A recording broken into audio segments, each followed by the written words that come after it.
স্বাগত সন্ধ্যাবাজারের সঙ্গে আছি আমরা দুজন, আমি গালিব ইবনে রিয়াজ এবং আমি শম্পা বিশ্বাস।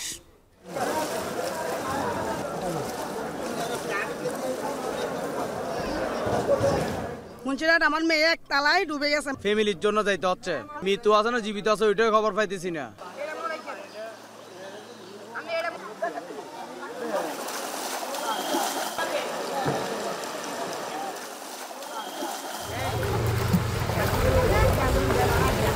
শুরুতে মানে বাংতে আমরা বাড়িতে পানি ঢুকে গেছে, কোনো রকমে আমরা বাড়ি থেকে কিছু বাঁচাতে পারি নাই। ফুটের 60 ফুট পানি, হাজার হাজার ঘর বাড়ি সব পানির তলে। খানা দানার কোনো বাস নাই, স্কুলে আছে মানুষ, মাদ্রাসাতে আছে মানুষ। কৃষি জমি, ঘর বাড়ি সম্পূর্ণ ক্ষতিগ্রস্ত।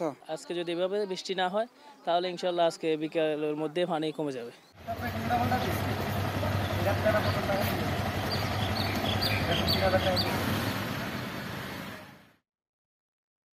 গালিব, দেশের পূর্বাঞ্চলে কমেছে সব নদ নদীর পানি। ফেনী, নোয়াখালীতে ধীরে ধীরে নামছে বন্যার পানি এবং অপরিবর্তিত রয়েছে কুমিল্লা এবং চট্টগ্রামে। তবে ত্রাণ সংকটের কারণে কিন্তু জনজীবন এখনো বিপর্যস্ত। শম্পা, এখন পর্যন্ত বন্যায় 7 জেলায় 21 জন মারা গেছেন। এদিকে কাপ্তাই হ্রদে, যে কাপ্তাই বাঁধ রয়েছে পানি বিদ্যুৎ, সেখানে নাকি ধারণ ক্ষমতার বেশি পানি হয়ে যাওয়ার কারণে আজকে রাত 10টায় যে 16টি জলকপাট আছে সেটা খুলে দেওয়ার কথা রয়েছে। এ নিয়ে সন্ধ্যাবাজারে জানাবো বিস্তারিত।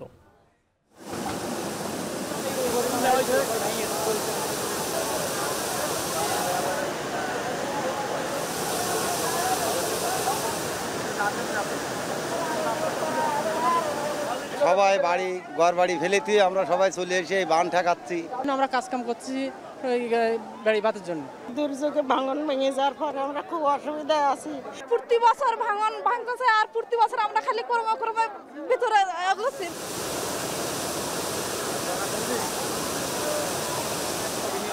টেকসই ভেড়িবাঁধ তো দূরের কথা, আমরা বিগত 15 থেকে 17 বছরের ভিতরে এখানে সংস্কার কাজও আমরা পাই নাই। গালিব, বাঁধ ভেঙে খুলনার পাইকগাছার গ্রামের পর গ্রাম প্লাবিত এবং পানিবন্দী অন্তত 30,000 বাসিন্দা, তলিয়ে গেছে আমনের ক্ষেত, মাছের ঘের। আমরা দেখছিলাম যে সেই জায়গায় বাঁধ রক্ষার জন্য স্থানীয় মানুষ, শত শত মানুষ সেই বাঁধ রক্ষার চেষ্টা করছে। এ নিয়ে আমরা সন্ধ্যাবাজারে বিস্তারিত জানাবো। তবে শুরুতেই রয়েছে বন্যা পরিস্থিতির খবর। 4 দিন ধরে পানির নিচে দেশের দক্ষিণ পূর্বাঞ্চলের 11 জেলা, বিচ্ছিন্ন বিদ্যুৎ, মোবাইল নেটওয়ার্ক ও সড়ক যোগাযোগ। এর মধ্যে কিছু স্থানে পানি নামতে শুরু করলেও দুর্ভোগ আগের মতোই। বন্যায় এ পর্যন্ত প্রাণ হারিয়েছেন 21 জন। সহকর্মীদের তথ্য ছবিতে বিস্তারিত। সার্বিক বন্যা পরিস্থিতির কিছুটা উন্নতি হলেও এখনও যোগাযোগ বিচ্ছিন্ন ফেনীর বেশিরভাগ এলাকা। এখনও পানির নিচে জেলা শহর। বন্যা কবলিত বেশিরভাগ এলাকায় বন্ধ বিদ্যুৎ সরবরাহ। টাওয়ার অকেজো হয়ে ব্যাহত হচ্ছে মোবাইল সংযোগ সেবা। ঢাকা চট্টগ্রাম রুটের ফেনীর অংশে 3 দিন ধরে বন্ধ রয়েছে সড়ক ও রেল যোগাযোগ। সার্বিক যোগাযোগ বিচ্ছিন্ন থাকায় স্বজনদের খোঁজ পাচ্ছেন না অনেকে। দেখা দিয়েছে খাবার ও বিশুদ্ধ পানির সংকট। আমাদের আত্মীয়রা কোথায় আছে, কেমন আছে, আমাদেরকে শুধু আপনারা এই ঠিকানাটা দেন।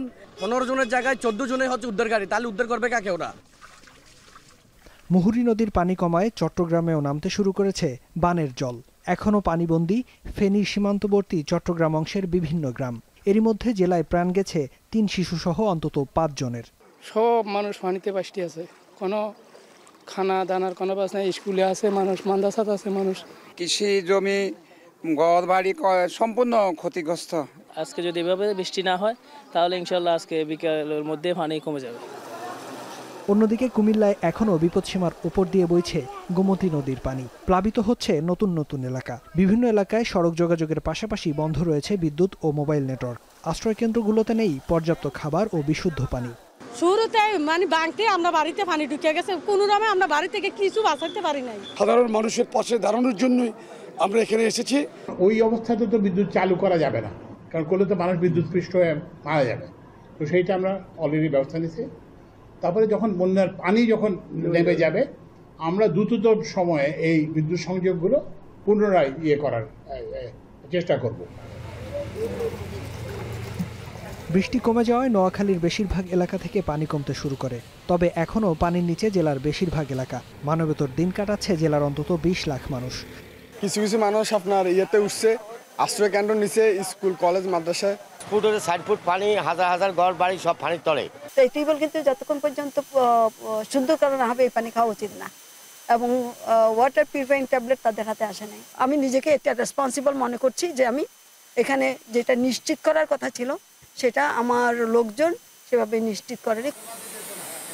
এদিকে 4 দিন পর ব্রাহ্মণবাড়িয়ার আখাউড়া স্থলবন্দর থেকে পানি নেমে গেছে, তবে এখনও স্বাভাবিক হয়নি সড়ক যোগাযোগ। এতে বন্ধ রয়েছে আমদানি রপ্তানি ও যাত্রী পারাপার সহ বন্দরের সব কার্যক্রম। ফেরদৌস আবির, এখন। ফেনীর ধর্মপুর ইউনিয়নের সবকিছুই জলমগ্ন। সড়ক থেকে রেলপথ, বসত ভিটা বা শিক্ষা প্রতিষ্ঠান সবই পানির নিচে। কোথাও কোমর, কোথাও হাঁটু সমান পানি। এর মধ্যে নৌকায় করে উদ্ধার কাজ চালাচ্ছেন সেনাবাহিনী সহ স্বেচ্ছাসেবক বিভিন্ন দল। উদ্ধার করে তারা দুর্গতদের পৌঁছে দিচ্ছে উঁচু স্থানে। তবে উদ্ধার কাজে ধীর গতিকে ত্বরান্বিত করছে স্পিডবোট বা উদ্ধারকারী নৌযান। সেখান থেকে বিস্তারিত জানিয়েছেন সহকর্মী সাজিদ আরাফাত।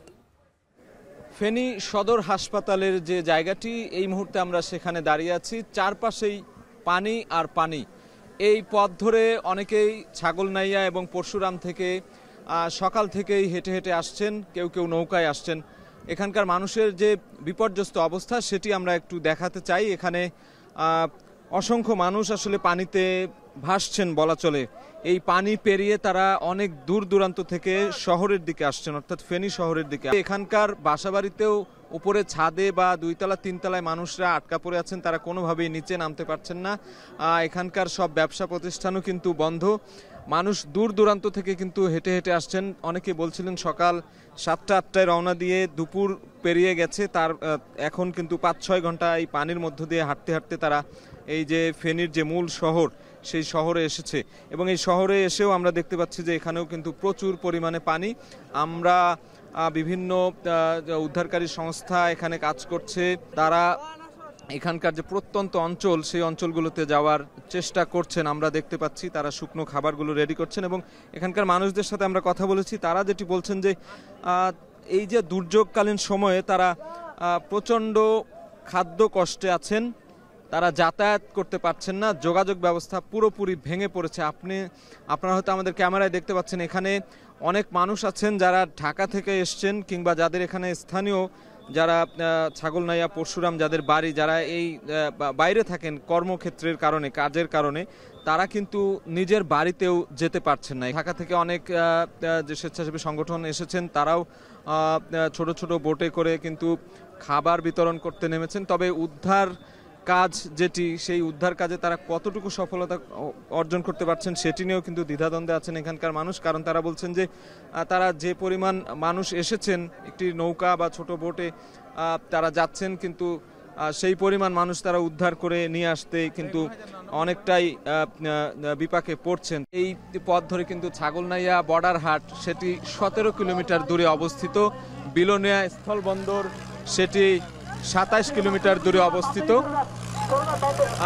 সেই পথে আমরা দেখছি পুরোটাই পানিময় হয়ে রয়েছে এবং একটি ট্রাক্টরে করেও কিন্তু আমরা দেখছি অনেক মানুষ যাচ্ছেন সেখানে ত্রাণ দিতে। ছোট ছোট বোট যেগুলো এসেছে বা বড় নৌকা যেগুলো আছে সেটি পর্যাপ্ত নয় বলে এখানকার মানুষজন জানাচ্ছেন। এবং আমরা দেখছি যারা উদ্ধার হয়ে আসছেন কিংবা যারা তাদের নিজ নিজ ঘর বাড়ি ছেড়ে, সহায় সম্পত্তি ছেড়ে সকালে রওনা দিয়েছেন, তারা কিন্তু দীর্ঘ পথ পাড়ি দিয়ে একেবারে নাজেহাল অবস্থা তাদের। যেটুকু পেরেছেন মূল্যবান বস্তু, কাপড় চোপড় কিংবা অন্য জিনিস মূল্যবান, সেইটা নিয়েই মাথায় করে তারা দীর্ঘ পথ পাড়ি দিয়ে এখানে এসেছেন। এবং আপনারা দেখছেন এই এলাকার যে মানুষগুলো রয়েছেন আবাসিক বাড়িতে, তারা উপরে ছাদে অবস্থান করছেন, তারাও কিন্তু দীর্ঘদিন এখানে আটকে রয়েছেন বলে আমাদেরকে জানিয়েছেন। এবং প্রয়োজনীয় জিনিসপত্রের জন্য তারা যে বের হবেন, সেই বের হওয়ার কোনো সুযোগই তারা পাচ্ছেন না। আমরা দেখছি নৌবাহিনীর একটি দল, তারা কিন্তু এই যে খাদ্যদ্রব্য নিয়ে এই দুর্গম এলাকায় যেগুলোতে পৌঁছানো যাচ্ছে না সেখানে তারা পৌঁছাতে চেষ্টা করছে। এই ছিল আমার কাছে বন্যা পীড়িত মানুষের সবশেষ খবর। কয়েকদিনের তুলনায় সার্বিক বন্যা পরিস্থিতি অপরিবর্তিত রয়েছে, তবে কুমিল্লায় গ্রাম অঞ্চলে পানি বাড়ছে। এর মধ্যে বন্ধ ঘোষণা করা হয়েছে কুমিল্লা ইপিজেড। এ বিষয়ে সবশেষ খবর জানাতে এই মুহূর্তে কুমিল্লার পালপাড়া গোমতী নদীর তীর থেকে যুক্ত হচ্ছেন সহকর্মী খালেদ সাইফুল্লাহ এবং চট্টগ্রামের মিরসরাই থেকে যুক্ত হচ্ছেন সহকর্মী হোসাইন জিয়াদ। শুরুতেই যাব খালেদের কাছে। খালেদ, এখনকার পরিস্থিতি জানাবেন, পাশাপাশি জানাবেন এই আটকে যারা পড়েছেন তাদের উদ্ধার এবং ত্রাণ কার্যক্রমের খবর। শম্পা, কুমিল্লার গোমতী নদীর পানি কিন্তু এখনো অপরিবর্তিত রয়েছে। সামান্য কিছু কমলেও সেই পানি কিন্তু প্রবেশ করছে জনপদে।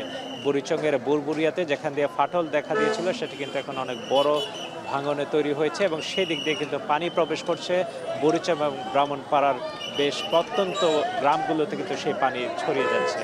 কিন্তু গোমতী নদীতে যে পরিমাণ পানি কমার কথা ছিল অথবা আশা করেছিল মানুষ, সেই পরিমাণে কিন্তু পানি কমেনি। এদিকে আকাশ কিন্তু বিদ্যুৎ চমকাচ্ছে, মানুষজনের মধ্যে আতঙ্ক কাজ করছে। যদি আবার বৃষ্টি হয় তাহলে হয়তো আবার পানি বাড়বে এবং বন্যা হয়তো আরও ভয়াবহ রূপ ধারণ করতে পারে। এদিকে কুমিল্লায় প্রায় 14টি উপজেলায় কিন্তু বন্যার প্রবল খুবভাবে বন্যা ক্ষতিগ্রস্ত হয়েছে মানুষ, দুর্ভোগে পড়েছেন সেখানকার মানুষজন। এখানে যারা আশ্রয় কেন্দ্রগুলোতে অবস্থান নিয়েছেন সেখানে সব জায়গায় কিন্তু সমানভাবে ত্রাণ পড়ছে না। বিভিন্নজন যারা উদ্ধার কর্মীরা রয়েছেন তারা অনেকেই কিন্তু ঘুরে আসছেন এবং যাচ্ছেন। তারা বলছেন যে যেখানে আসলে যে প্রান্তিক এলাকাগুলোতে তারা যাচ্ছেন সেখানে অনেকে বলছেন যে উদ্ধার কাজ ঠিকমতো এখন হচ্ছে না, নৌকা সব জায়গায় পৌঁছানো যাচ্ছে না। যেহেতু এই সড়কগুলোতে আসলে কখনো নৌ পরিবহন চলেনি কিংবা ছোট রাস্তা এবং পানিতে নৌকার সবকিছু আসলে সামঞ্জস্যপূর্ণ না, যার কারণে অনেক বড় বড় নৌকা নিয়ে এসেছেন তারা কিন্তু সব সড়কে সব গ্রামে কিন্তু ঢুকতে পারছেন না, যার কারণে উদ্ধার কাজ কিছুটা ব্যাহত হচ্ছে। তবে ত্রাণ তৎপরতা কিন্তু আরও বাড়ানো প্রয়োজন এবং সেটা কিন্তু মানুষজন বলছেন যে মানুষের কাছে ঔষধ এবং ত্রাণ আরও পর্যাপ্ত পরিমাণে বাড়ানো প্রয়োজন। যেহেতু প্রত্যন্ত এলাকাগুলোতে মানুষজন কিন্তু সবাই সমানভাবে ত্রাণ পাচ্ছে না। আর মানুষজন যারা আসছেন দূর থেকে তারা অনেকে শুকনো খাবার দিয়ে যাচ্ছেন। আশ্রয় কেন্দ্রগুলোতে মানুষজন প্রত্যাশা করছেন যে তাদের কাছে রান্না করা খাবার পৌঁছানো হোক, কারণ তারা বেশ কয়েকদিন যাবতে কিন্তু এখানে অবস্থান করছেন। বিশেষ করে কুমিল্লার বলেছিলাম যে 14 গ্রাম, নাঙ্গলকোট, লাকসা, মনোহরগঞ্জ সেই সব এলাকাগুলোতেও কিন্তু প্লাবনের পানিতে নিমজ্জিত এবং যার কারণে মানুষজন কিন্তু বিপুলভাবে ক্ষতিগ্রস্ত। কিছুক্ষণ আগে আমরা জানতে পেরেছি যে কুমিল্লা ইপিজেড সেখানে বন্ধ ঘোষণা করা হয়েছে, কারণ ইপিজেডের আশেপাশে চতুর্দিকে কিন্তু জলাবদ্ধতা তৈরি হয়েছে। তো এই ছিল কুমিল্লার বন্যার সর্বশেষ খবর।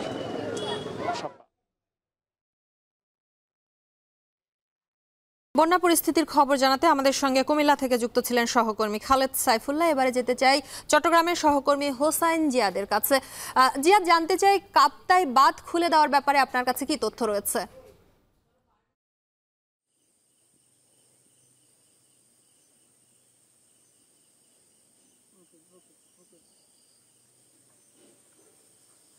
শম্পা, কর্তৃপক্ষ যেটি জানিয়েছে যে রাত 10টা নাগাদ কাপ্তাই বাঁধ খুলে দেওয়া হতে পারে, খুলে দিবেন সেটি নিশ্চিত করেছেন, কারণ সেখানে 109 ফিট পর্যন্ত পানি রাখা যায়।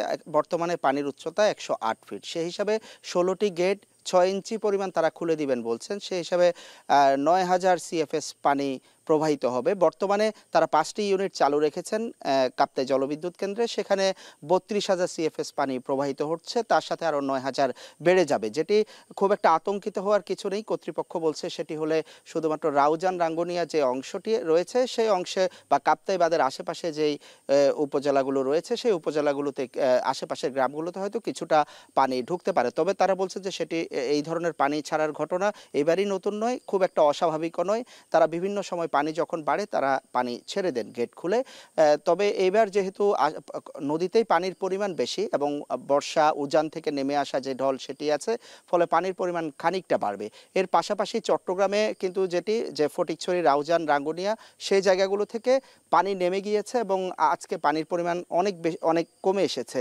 তবে বীরেশ্বরের দিকে যে এলাকাগুলো রয়েছে, বিশেষ করে ফেনীর কাছাকাছি করেরহাট, ধুম ইউনিয়ন, জোরারগঞ্জ, ওসমানপুর ইউনিয়ন, সেই ইউনিয়নে কিন্তু এখনো হাজার হাজার মানুষ পানিবন্দী অবস্থায় আছে এবং উজান থেকে যে পানিটা নামছে মুহুরী নদী কিংবা ফেনী নদী হয়ে সেখানে অধিকাংশ এলাকায় কিন্তু নতুন করে পানি ঢুকছে এবং পানি বাড়ছে। তবে উপরের দিকের যে জায়গাগুলো, করেরহাটের যে জায়গাগুলো রয়েছে ফেনীর কাছাকাছি, সেখানে পানির পরিমাণ ধীরে ধীরে কমে আসছে। এখনও কিন্তু হাজার হাজার মানুষ পানিবন্দী অবস্থায় আছে, বিশেষ করে ফেনীর যে ছাগলনাইয়া, পরশুরাম সেই জায়গাগুলোতে, এবং সেখানে উদ্ধার কর্মী কিংবা ত্রাণ তৎপরতাও চালানো সম্ভব হচ্ছে না। আমরা উদ্ধার কর্মীদের সাথে কথা বলছিলাম, তারা বলছেন যে সেখানে তাদের পক্ষে যাওয়া সম্ভব নয়, কারণ যে পরিমাণ পানি সেখানে রয়েছে সেই পানি পাড়ি দিয়ে তারা খুব একটা প্রশিক্ষিত নন। তার বেশিরভাগই তরুণ, যুবক, এলাকা স্বেচ্ছাসেবী সংগঠনের কর্মী। সেখানে পানির জন্য, ত্রাণের জন্য এক ধরনের হাহাকার চলছে। তার পাশাপাশি উদ্ধার তৎপরতার জন্য কিন্তু যারা বেরিয়ে আসছেন সেই জায়গাগুলো থেকে একটু সুস্থ সামর্থ্য তরুণরা আছেন,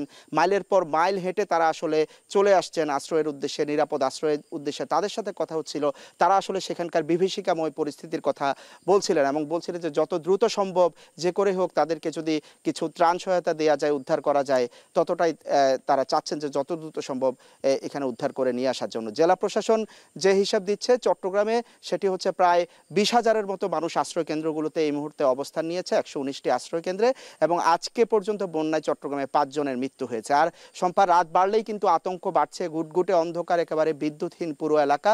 এবং গতকাল আমরা যেটি দেখেছি যে মিরসরাই এবং ফেনীর কিছু অংশে ডাকাতির খবরও ছড়িয়েছিল রাতে, যেটি বাড়তি আতঙ্ক আসলে তৈরি করেছে। সম্পা, আজ পর্যন্ত বন্যার কারণে চট্টগ্রামে 5 জনের মৃত্যু হয়েছে। সেই খবরাখবর চট্টগ্রামের মিরসরাই থেকে আমাদেরকে জানাচ্ছিলেন সহকর্মী হোসাইন জিয়াদ। এদিকে দেশের পূর্বাঞ্চলের সব পয়েন্টে নদ নদীর পানি কমতে শুরু করেছে। এর ধারাবাহিকতায় আগামী 24 ঘন্টায় বন্যা পরিস্থিতির উন্নতি হবে বলে জানিয়েছে বন্যা পূর্বাভাস ও সতর্কীকরণ কেন্দ্র। শনিবার দুপুরে নিয়মিত ব্রিফিংয়ে কেন্দ্রের নির্বাহী প্রকৌশলী জানান, দেশের মধ্যাঞ্চলে বন্যা পরিস্থিতির শঙ্কা নেই। এদিকে আবহাওয়া অধিদপ্তর জানিয়েছে 25 আগস্ট দুপুর থেকে পরদিন সন্ধ্যা পর্যন্ত বৃষ্টি কিছুটা বাড়তে পারে। আগামী 24 ঘন্টায় কিন্তু বৃষ্টিপাত, ভারী বৃষ্টিপাতের আপাতত সম্ভাবনা ওইভাবে নেই, তবে বিক্ষিপ্তভাবে হয়তো 2-1 জায়গায় বৃষ্টিপাত হবে, যেহেতু বর্ষাকাল এখনো বিদ্যমান রয়েছে বাংলাদেশের। তবে আগামীকাল 25 তারিখে দুপুরের পর থেকে 26 তারিখ দুপুর পর্যন্ত মোটামুটি দেশের উপর আবার বৃষ্টিপাতের প্রবণতা কিছুটা বৃদ্ধি পেতে পারে। এই সময় বৃষ্টিপাত বৃদ্ধি পেলে হয়তো কোথাও কোথাও ভারী বৃষ্টিপাত হতে পারে, তবে ওই বিক্ষিপ্তভাবে ভারী বৃষ্টিপাতের প্রবণতা কম থাকতে পারে। তবে এর ফলে আশা করা যাচ্ছে যে আগামী 24 ঘন্টা পর্যন্ত বর্তমানে যে আমাদের দেশের পূর্বাঞ্চলীয় বিভিন্ন জেলার যে নদ নদীর পানি সমতল হ্রাস পাচ্ছে সেটি অব্যাহত থাকতে পারে, এবং এর ফলে আগামী 24 ঘন্টা পর্যন্ত বন্যা পরিস্থিতির উন্নতির ধারা অব্যাহত থাকতে পারে। আরও কিছু পয়েন্টে পানি বিপদসীমার নিচে নেমে আসতে পারে এবং কিছু কিছু জায়গায় বন্যা পরিস্থিতি স্বাভাবিক হয়ে আসতে পারে। ভারতের সাথে বর্তমানে আমাদের যে পানি তথ্য বিনিময় হচ্ছে এবং এছাড়াও বিভিন্ন যাদের ওয়েবসাইট থেকে যেসব তথ্য জানা গেছে তাদের সবগুলো পয়েন্টই দেখা গেছে যে পানি হ্রাস পাচ্ছে। বন্যার্তদের জন্য বৈষম্য বিরোধী ছাত্র আন্দোলন তৃতীয় দিনের মতো ঢাকা বিশ্ববিদ্যালয়ের টিএসসিতে পরিচালনা করছে গণত্রাণ সংগ্রহ কর্মসূচি। গণত্রাণ কর্মসূচি থেকে এখন পর্যন্ত বন্যা কবলিত 4 জেলায় পাঠানো হয়েছে 20 ট্রাক ত্রাণ। বৃহস্পতিবার ও শুক্রবার 2 দিনে টাকা উত্তোলন হয়েছে প্রায় 1,71,50,196 টাকা। তবে তৃতীয় দিনে আরও বেশি ত্রাণ সংগ্রহ হতে পারে। আরও জানাচ্ছেন শাহিনুল ইসলাম সাগর।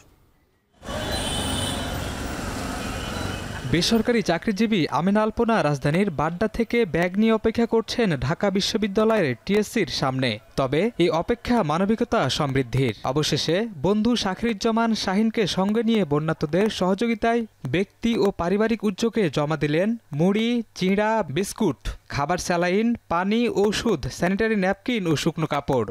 কিছু ফান্ড কালেক্ট করেছি, সেখান থেকে প্রয়োজনীয় শুকনো খাবার, বিস্কুট, মুড়ি, চিড়া, মেয়েদের জন্য স্যানিটারি ন্যাপকিন, বাচ্চাদের জন্য প্যাম্পার্স, ডায়াপারটা প্রয়োজন যেহেতু, স্যালাইন আছে, নাপা ওষুধ আছে, এই জাতীয় সমস্ত জিনিস, এবং আমাদের পরিবার থেকে যে নারী এবং শিশুদের জন্য কাপড় চোপড়, এগুলো আমরা কালেক্ট করে আজকে এখানে দিতে নিয়ে এসেছি। ব্যক্তিগত কিছু ফান্ড থেকে এবং পারিবারিক এবং 2-4 জন বন্ধু আছে তাদের মাধ্যমে আমরা ফান্ডগুলো কালেক্ট করেছি। তাদের মতো অসংখ্য মানুষ জমা দিয়ে যাচ্ছেন বন্যার্তদের সহযোগিতার নানা উপকরণ। গণত্রাণ সংগ্রহ কর্মসূচিতে হাত বাড়াচ্ছেন ছিন্নমূল থেকে সর্বস্তরের মানুষ। আমার ভাইয়ের জামা কাপড় দিছি, আমার নিজে, আমার আম্মু, আমার আব্বু। মেনলি আসছি ডোনেশনের জন্য, কিছু ডোনেশন করেছি আমরা। আর এইখানে যে বিশাল বড় একটা কর্মযজ্ঞ চলছে, সেটা আসলে দেখার জন্য। এবার যা পরিস্থিতি দেশ গত কিছুদিনের মধ্যে যে একটা আমরা স্বাধীনতা বলতেছি নতুন করে, তাতে এখন মনে হচ্ছে সবার সাথে আমার অংশগ্রহণ করা উচিত। চাল দিয়েছি 50 কেজির 2টা বস্তা দিয়েছি, ডাল দিয়েছি 1 বস্তা, প্রচুর বাচ্চাদের কাপড় দিয়েছি, স্যানিটারি ন্যাপকিন দিয়েছি, প্রচুর মেডিসিন দিয়েছি। আমার মতন মানুষের দেওয়ার কোনো সাধ্য নেই, আমি 10 জনের কাছে চাই আনছি। এদিকে ত্রাণ সংগ্রহের তৃতীয় দিনে স্বেচ্ছাসেবকদের যেন দম ফেলার সুযোগ নেই। সবাই ব্যস্ত ত্রাণ সামগ্রীর আলাদা প্যাকেজিংয়ে। বন্যার্তদের দেওয়ার সুবিধার্থে আলাদা করছেন শুকনো খাবার থেকে শুরু করে শুকনো কাপড়। আমরা সবাই একটা কমিউনিটির মতো এখানে সবাই মিলে কাজ করতেছি। এটা আসলে দেখে খুব ভালো লাগতেছে যে সবার সাথে একসাথে কাজ করতে পারে। এদিকে শনিবার সকালে বৈষম্য বিরোধী ছাত্র আন্দোলনের গণত্রাণ সংগ্রহ কর্মসূচিতে গত দুদিনের বিস্তারিত তুলে ধরা হয়। গতকাল আমাদের টিএসসি থেকে 20টি ট্রাক আমরা পাঠিয়েছি দেশের যে আক্রান্ত জেলাগুলো আছে, উপজেলাগুলো আছে, সেখানে আমাদের মূলত এখন 4টা জিনিসের সবথেকে বেশি প্রয়োজন। একটা হচ্ছে স্যালাইন, দ্বিতীয় হচ্ছে স্যানিটারি প্যাড, তৃতীয় হচ্ছে ফিটকেরি বা পানি ট্যাবলেট, পানি বিশুদ্ধকরণের ট্যাবলেট। টিএসসির গণত্রাণ এই কর্মসূচি থেকে বন্যা কবলিত 4 জেলায় পাঠানো হয়েছে 20 ট্রাক ত্রাণ। আর গত দুদিনে সংগ্রহ করা হয়েছে প্রায় 1,71,00,000 টাকা। শাহিনুল ইসলাম সাগর, এখন, ঢাকা। এদিকে রাজধানীর সাতারকুল এলাকায় আল-সুন্নাহ ফাউন্ডেশনের ত্রাণ সংগ্রহ কার্যক্রম চলছে। এ নিয়ে আরও জানাতে সেখান থেকে যুক্ত হয়েছেন সহকর্মী মুজাহিদ শুভ। এখন পর্যন্ত কি পরিমাণে ত্রাণ সংগ্রহ হয়েছে? মূলত যে বিষয়টা জানতে চাই শুভ, যে একেবারে যেই অঞ্চলগুলোতে ত্রাণ পৌঁছাচ্ছে না, সেই অঞ্চলগুলোতে ত্রাণ পৌঁছানোর আলাদা কোনো পরিকল্পনা কি আল-সুন্নাহ ফাউন্ডেশন কি করছে কিনা? আচ্ছা, আল-সুন্নাহ ফাউন্ডেশন আসলে মানে যেই জায়গায় ত্রাণ পৌঁছাচ্ছে না সেই জায়গায় পৌঁছেছে কিনা সেটির বিষয়ে পরিষ্কার করে আমাদের বলেননি। তবে আসলে আল-সুন্নাহ ফাউন্ডেশনের যিনি প্রধান, তিনি কিন্তু এই বন্যা দুর্গত এলাকায় তিনি গিয়েছেন এবং সেখানে গিয়ে সরেজমিনে কিন্তু তিনি এই পানি বৃষ্টি উপেক্ষা করে তিনি কিন্তু আসলে ত্রাণ দিচ্ছেন। আপনাকে বলি, এখন পর্যন্ত গত পরশুদিন রাতে 4টি ট্রাক, গতকালকে 9টি ট্রাক এবং আজকে রাতেও আরও 9টি ট্রাকে করে আসলে এই বিপুল পরিমাণ ত্রাণ আসলে পাঠানো হচ্ছে এবং প্রত্যেকটি ট্রাকে 15 টন আসলে খাবার দেয়া হচ্ছে। এবং বলা যায় যে বাংলাদেশের সবথেকে বেশি ত্রাণ সংগ্রহ করেছে আল-সুন্নাহ ফাউন্ডেশন এবং একই সঙ্গে তারা কিন্তু বিতরণও করছে আল-সুন্নাহ ফাউন্ডেশন। এবং আপনাকে বলে রাখি যে আল-সুন্নাহ ফাউন্ডেশনকে কিন্তু অনেকেই ত্রাণ আসলে দিচ্ছেন। প্রথম ধাপে তারা বলছেন যে 20,000 পরিবারকে তারা দিয়েছে 2 কেজি খেজুর, 2 কেজি চিড়া, 1 কেজি লবণ, 1 কেজি চিনি, এরকম একটি করে একটা প্যাকেট তারা তৈরি করেছে, প্রায় 15 কেজির একটি প্যাকেট। একই সঙ্গে শুকনা যে খাবারগুলো আছে এর মধ্যে চিনি আছে, চিড়া আছে, লবণ আছে, খেজুর আছে, বনরুটি আছে এবং এই 2 ধরনের প্যাকেটই আসলে এই ট্রাকে আসলে লোড করা হচ্ছে। এবং আপনি দেখতে পাচ্ছেন যে এই সন্ধ্যার পরও কিন্তু কার্যক্রম চলছে একেবারে পুরো দমে এবং অনেকগুলো প্রতিষ্ঠান আছে বাংলাদেশের যারা আসলে এই তাদের ত্রাণ তহবিলে ত্রাণ দিচ্ছেন। কিন্তু গতকালকেই আল-সুন্নাহ ফাউন্ডেশনের যিনি প্রধান তিনি জানিয়েছিলেন যে প্রায় 3 লক্ষ মানুষ নগদ টাকা আসলে তাদেরকে দিয়েছেন। যদিও সোশ্যাল মিডিয়াতে বলা হচ্ছে এটি 20 কোটি টাকার মতো, কিন্তু অফিসিয়ালি কিন্তু তারা এই কথা আমাদেরকে বলেন নাই। তবে এই অংশ কোনো অংশেই 20 কোটি টাকার কম হবে না, বলা যায় যে একটি ভালো অংশ টাকা কিন্তু আসলে তারা বিতরণ করছেন এবং নিজেরাই প্রয়োজনীয় খাবার দাবার তারা কিন্তু কিনছেন। এবং তাদের আসলে মূল যে টার্গেট, যে পরিস্থিতির যথেষ্ট উন্নতি যদি হয়ে যায় তাহলে 50,000 পরিবারকে তারা 25 কেজি করে চাল দিবেন। মোট 1,20,000 পরিবারের কাছে তারা খাদ্য সামগ্রী পৌঁছে দিবেন। শুধুমাত্র এটি নয়, দীর্ঘমেয়াদে তারা চিন্তা করছেন যে প্রায় 4,000 পরিবারকে যারা বেশি ক্ষতিগ্রস্ত তাদেরকে পুনর্বাসন প্রকল্পের অংশ হিসেবে টিন এবং নগদ টাকা আসলে তাদেরকে দেয়া হবে। এবং আমরা মূল রুমটিতে আসলে কক্ষটিতে ঢুকছি যেখানে আসলে খাবার ত্রাণ আসলে নিয়ে আসা হচ্ছে, এই জায়গাতে ত্রাণ আসলে রাখা হচ্ছে, সারা দিন প্যাকেট করা হচ্ছে, তারপরে আসলে ট্রাকে করে তুলে দেওয়া হচ্ছে। এবং আজকে আমরা দেখেছি ওনারা যে তথ্য দিচ্ছিলেন, বলছিলেন যে গতকালকে প্রায় 1,000 মানুষ যারা স্বেচ্ছাসেবী তাদেরকে দুপুরের খাবার আয়োজন করা হয়েছিল। তার মানে আপনি বুঝতে পারছেন যে প্রায় 1,500 মানুষ আসলে এই ত্রাণ কার্যক্রমের সঙ্গে স্বেচ্ছাশ্রম দিচ্ছেন এবং বলা যায় যে এটি চলতেই থাকবে। প্রথমে তাদের লক্ষ্যমাত্রা ছিল 500 টন, পরবর্তীতে এটি 700 টনে উন্নীত করা হয়েছে এবং বলা যায় যে যতদিন পর্যন্ত আসলে এই পুনর্বাসন প্রকল্প বা তাদেরকে সর্বোচ্চ সহযোগিতা না করা যাবে তারা সব মিলে আসলে চালিয়ে যাবেন এই ত্রাণ কার্যক্রম। তো এই ছিল এখানকার সবশেষ খবর। গালিব। আসুন্না ফাউন্ডেশনের গণত্রাণ কর্মসূচির খবর জানাচ্ছিলেন সহকর্মী মুজাহিদ। কোথাও ত্রাণ যাচ্ছে, কোথাও যাচ্ছে না, এজন্য প্রয়োজন অঞ্চল ভাগ করে কার্যক্রম পরিচালনা। অন্তর্বর্তী সরকারের প্রধান উপদেষ্টা ডক্টর ইউনূসের বৈঠকের পর উন্নয়ন সংস্থাগুলো বলছে সরকার ও উন্নয়ন সংস্থাগুলো একসাথে কাজ করবে। অন্যদিকে ডিজেলের মাধ্যমে মোবাইল টাওয়ার চালুর চেষ্টা চলছে বলে জানিয়েছেন প্রধান উপদেষ্টার প্রেস সচিব। আর জানাচ্ছেন বেলায়েত হোসেন। বন্যার পানিতে ভাসছে কয়েকটি জেলা, চরমভাবে জীবন সংকটের মুখে লাখ লাখ মানুষ। স্বাস্থ্য, খাদ্য কিংবা বাসস্থান, এমনকি সুপেয় পানি, সব ধরনের পরিস্থিতির সাথে যুদ্ধ করে দিশেহারা বানভাসী। ব্যক্তি কিংবা সংগঠনের উদ্যোগে এই সংকট মোকাবেলায় চলছে সমন্বিত প্রচেষ্টা। ঠিক এমন একটি সময়ে প্রধান উপদেষ্টার কার্যালয়ে ডাক পড়ে উন্নয়ন সংস্থাগুলোর। দেশের সার্বিক বন্যা পরিস্থিতি নিয়ে ৪৪টি উন্নয়ন সংস্থার সাথে শনিবার বৈঠক করেছেন অন্তর্বর্তীকালীন সরকারের প্রধান উপদেষ্টা ডক্টর মোহাম্মদ ইউনূস। বৈঠকে যোগ দেন সিপিবির সম্মানীয় ফেলো ডক্টর দেবপ্রিয় ভট্টাচার্য, গণস্বাক্ষর অভিযানের রাশেদা কে চৌধুরী, ব্র্যাকের কর্মকর্তা আসিফ সালেহ সহ উন্নয়ন সংস্থাগুলোর কর্তা ব্যক্তিরা।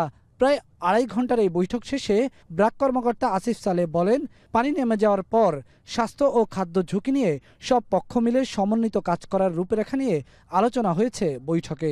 প্রথম পর্যায়ে যখন পানি নেমে যাবে, তারপরে দ্বিতীয় পর্যায়ে যে স্বাস্থ্য এবং খাবারের একটা সংকট দেখা যাবে, সেই জায়গাগুলোতে কিভাবে আমরা একসাথে কাজ করতে পারি।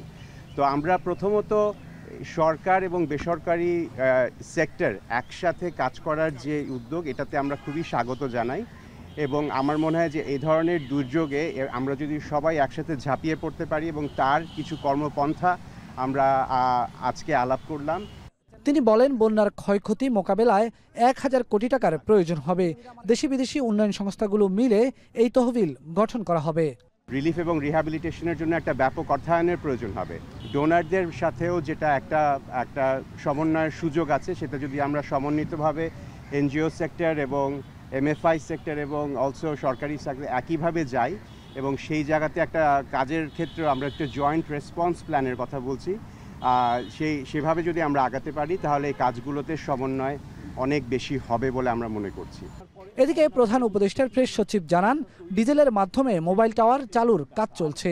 কমিউনিকেশনের ব্যাপারে আর্মির সাথে কোঅর্ডিনেশন হচ্ছে, মোবাইল ফোন কোম্পানিগুলোর সাথে কোঅর্ডিনেশন হচ্ছে।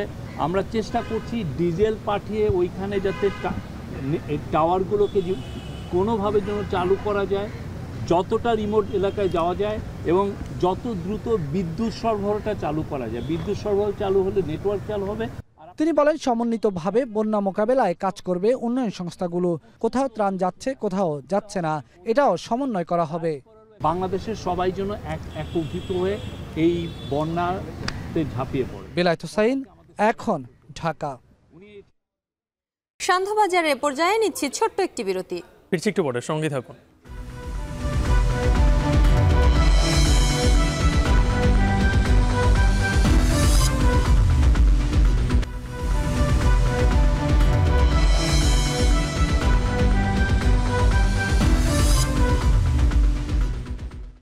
বিরতির পর ফিরে এলাম। আপনারা দেখছেন সান্ধ্যবাজার। নির্বাচন ও সংস্কারের রোডম্যাপ জনসমক্ষে আনার দাবি জানিয়েছেন বিএনপির মহাসচিব মির্জা ফখরুল ইসলাম আলমগীর।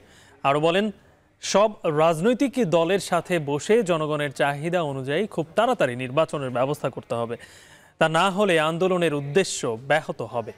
শনিবার সকালে রাজধানীর ভাসানী অনুসারী পরিষদে কাজী জাফর আহমেদের নবম মৃত্যুবার্ষিকী উপলক্ষে এক আলোচনা সভায় কথা বলেন বিএনপি মহাসচিব মির্জা ফখরুল ইসলাম আলমগীর। বলেন, ভয়াবহ ফ্যাসিস্ট শক্তির বিরুদ্ধে 15 বছর লড়াই করেছে, এরপর ছাত্র জনতা বিজয় এনে ছিনিয়ে এনেছে, তাতেও ছিল বিএনপি। মহাসচিব বলেন, প্রধান উপদেষ্টা কিভাবে কাজ করবেন তার রোডম্যাপ দিবেন। বিশ্ববিদ্যালয়গুলোতে উপাচার্য এখনও দেওয়া হয়নি, এখনই সর্বজন গৃহীত উপাচার্য নিয়োগ করা দরকার। সব রাজনৈতিক দলের সাথে বসে জনগণের চাহিদা অনুযায়ী খুব তাড়াতাড়ি নির্বাচনের রোডম্যাপ দিতে হবে।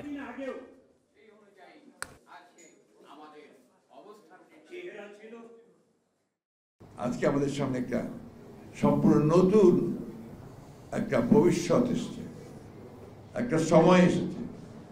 আমাদের মাঝে একটা বিপ্লবের পরে মানুষের মধ্যে একটা নতুন আশা সঞ্চারিত হয়েছে যে আমরা অতীতের সমস্ত জঞ্জালগুলোকে দূরে ফেলে দিয়ে নতুন করে আমাদের দেশকে তৈরি করব। একটা রোড ম্যাপ দিবেন যে কিভাবে তিনি অতি দ্রুত একটা নির্বাচনের ব্যবস্থা করবেন, কিভাবে তিনি প্রয়োজনীয় সংস্কারগুলো ঘটিয়ে তারা জনগণের একটা স্বস্তি দিয়ে তার সামনের দিকে এগোবেন এবং নির্বাচনের ব্যবস্থা করবেন। দেখছেন শান্তবাজার।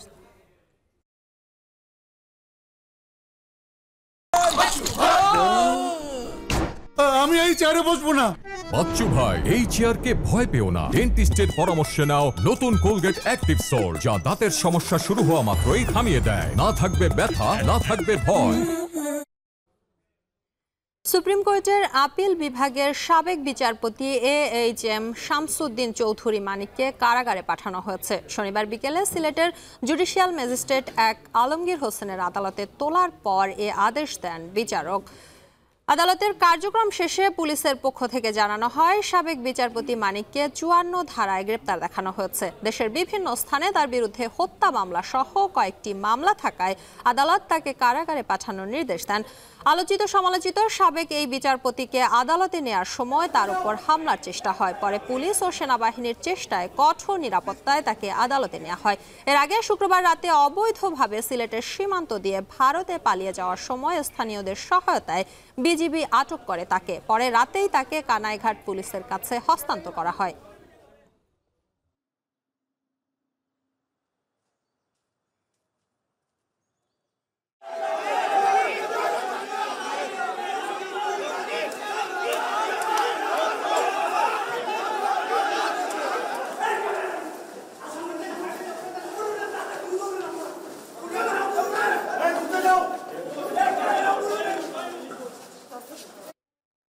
শান্তবাজারে নিচ্ছে আরেকটা বিরতি, ফিরছি একটু পর।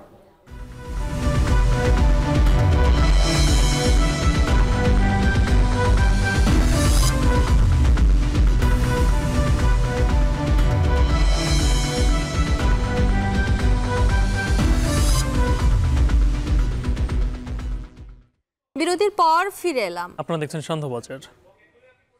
10 দিনের রিমান্ড শেষে সালমান এফ রহমান ও আনিসুল হকের আরো 10 দিনের রিমান্ড চেয়েছে পুলিশ। আমরা সরাসরি যুক্ত হচ্ছি সেখানে। পর অবস্থায় আমরা দেখছি উত্তেজিত জনতা রয়েছেন, যারা আশপাশে তারা চিৎকার করছেন, কেউ কেউ স্লোগান দিচ্ছেন ফাঁসি চাই বলে। যে আজকে এখানে কিছুক্ষণ আগে করা নিরাপত্তা ব্যবস্থার মধ্য দিয়ে কিন্তু তাদের তোলা হচ্ছে। আইনজীবীরা কিছুটা হলেও উত্তেজিত, তারা বিভিন্ন সময় বিভিন্ন ধরনের স্লোগান দিচ্ছেন, তারা চিৎকার চেঁচামেচি করছেন এবং এই যে অপরাধী রয়েছেন তারা বিভিন্ন ধরনের মামলায় এখন পর্যন্ত আসামি রয়েছেন। আমরা এই বিষয়টি জানতে পেরেছি এবং আজকের তাদের কোর্টে তোলার পরে তাদের কিন্তু আরও 10 দিনের রিমান্ড চাওয়া হবে এমনটা আমরা জানতে পেরেছি। তবে এখন পর্যন্ত তাদেরকে কোর্টে তোলা হচ্ছে এটা দেখলাম। এখানে রয়েছেন পুলিশ সদস্যরা রয়েছেন, সেনাবাহিনীর সদস্যরা রয়েছেন, সাদা পোশাকে আইনশৃঙ্খলা রক্ষাকারী বাহিনীর অন্য সদস্যরাও রয়েছেন, যারা চেষ্টা করছেন মোটামুটি নিরাপদে তাদেরকে কোর্টে তোলার জন্য। কিন্তু এখন পর্যন্ত হইহুল্লোড় এবং তাদেরকে কোর্টে তোলা নিয়ে নানা ধরনের ঝক্কি ঝামেলার মধ্য থেকেই যেতে হচ্ছে। অনেকে চেষ্টা করছেন শারীরিকভাবে হ্যাসেল করার জন্য, কিন্তু সেগুলো আইনশৃঙ্খলা রক্ষাকারী বাহিনী প্রতিরোধ করছেন। কারণ আপনারা নিশ্চয়ই জানেন যে 10 দিনের যেই রিমান্ড ছিল, রিমান্ড আজকে শেষ হয়ে গিয়েছে। এই রিমান্ডের আসামি ছিলেন সালমান এফ রহমান, আনিসুল হক এবং জিয়াউল আহসান, যেটি আইডিয়াল কলেজ ছাত্র হত্যা মামলা ছিল। সেই 10 দিনের রিমান্ড কিন্তু ইতিমধ্যেই শেষ হয়ে গিয়েছে এবং আরও একটি মামলা যেটি হয়েছে পুরান ঢাকার লালবাগ থানায়, সেই মামলায় কিন্তু আজকে আরও 10 দিনের রিমান্ড চাওয়া হবে এবং পূর্বের যে মামলাটি ছিল সেখানে 10 দিন রিমান্ড চাওয়া হতে পারে এমন একটি বিষয় আমরা জানতে পেরেছি। অপরদিকে দীপুমণি যিনি রয়েছেন তাকে কিন্তু একটি হত্যা মামলায় অ্যারেস্ট দেখানো হয়েছে। আগে তিনি 4 দিনের রিমান্ডে ছিলেন, পরবর্তীতে আরও 10 দিনের রিমান্ড তাকে আজকে চাওয়া হচ্ছে এবং এই রিমান্ডের তার কাছে চাওয়া হবে এবং দেখা যাক কোর্ট কতটুকু রিমান্ড মঞ্জুর করে। যদিও এখন পর্যন্ত তারা যেই রিমান্ডে ছিলেন, রিমান্ডে গুরুত্বপূর্ণ তথ্য দিয়েছেন সালমান এফ রহমান এবং আনিসুল হক এবং জিয়াউল আহসান, যেই তথ্যগুলো ইতিপূর্বে বিভিন্ন সময় তারা ঘটিয়েছেন, অর্থাৎ বিরোধী দল মত এবং ব্যাংক থেকে টাকা লোপাটের ব্যাপারে সালমান এফ রহমানের যে বিশেষ ভূমিকা ছিল, অর্থাৎ 36,000 কোটি তিনি ব্যাংক লোন বাবদ নিয়েছেন। এছাড়া বিভিন্নভাবে শেয়ার যে বিভিন্ন মানুষকে পকেট খালি করার ব্যাপারে যে একটা বিভিন্ন সময় করেছেন এবং এর জন্য তাকে দরবেশ বাবা হিসেবেও তিনি কিন্তু পরিচিত ছিলেন। শেয়ার বাজারের বিভিন্ন জায়গায় শেয়ার কারসাজির ব্যাপারে তাকে কিন্তু বিভিন্ন সময় অভিযুক্ত করা হয়ে থাকতো এবং অভিযুক্ত করা হয়েছে। আমরা দেখতে পাচ্ছি সালমান এফ রহমান এবং আনিসুল হক, জিয়াউল আহসান, আসম ও ফিরোজ সাবেক হুইপ ছিলেন যাদেরকে ভেতরে ঢোকানো হয়েছে এবং গেটটি কিন্তু বন্ধ করে দেওয়া হয়েছে। পুলিশ সদস্যরা প্রচুর সামনে অপেক্ষা করছেন, তারা চেষ্টা করছেন এবং আমরা যেই জিনিসটি দেখেছি আদালত নং 28 এবং চিফ জুডিশিয়াল ম্যাজিস্ট্রেটের যেই 6 নম্বর কোর্ট রয়েছে সেই 6 নম্বর কোর্টে তাদের তোলা হয়েছে।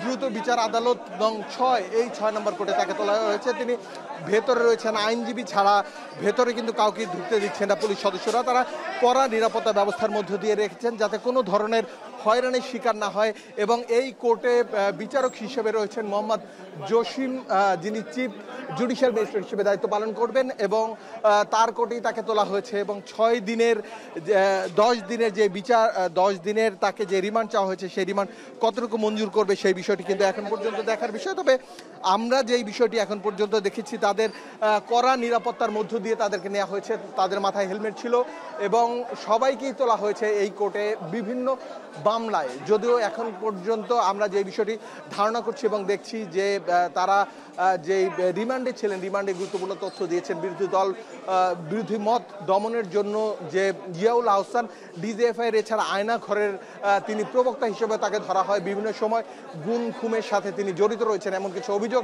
বিভিন্ন মহল থেকে এসেছিল। এর পরবর্তীতে আয়না ঘরের যেই দৃশ্য আমরা বিভিন্ন জায়গায় দেখেছি। 10 দিনের রিমান্ড শেষে আরও 10 দিনের রিমান্ড চাওয়া হয়েছে সাবেক প্রধানমন্ত্রীর বেসরকারি ও শিল্প বিনিয়োগ উপদেষ্টা সালমান এফ রহমান এবং সাবেক আইনমন্ত্রী আনিসুল হককে। এ বিষয়ে নিয়ে বিস্তারিত জানাচ্ছিলেন সহকর্মী আরিফ হোসেন। আওয়ামী শাসনামলে দেশে ঋণ খেলাপি তৈরি হয়েছে 2 লাখ কোটি টাকারও বেশি। এ নিয়ে কম সমালোচনা হয়নি, তবে খেলাপি ঋণ তো কমেনি, উল্টো নানা অনিয়মে জর্জরিত আর্থিক খাত।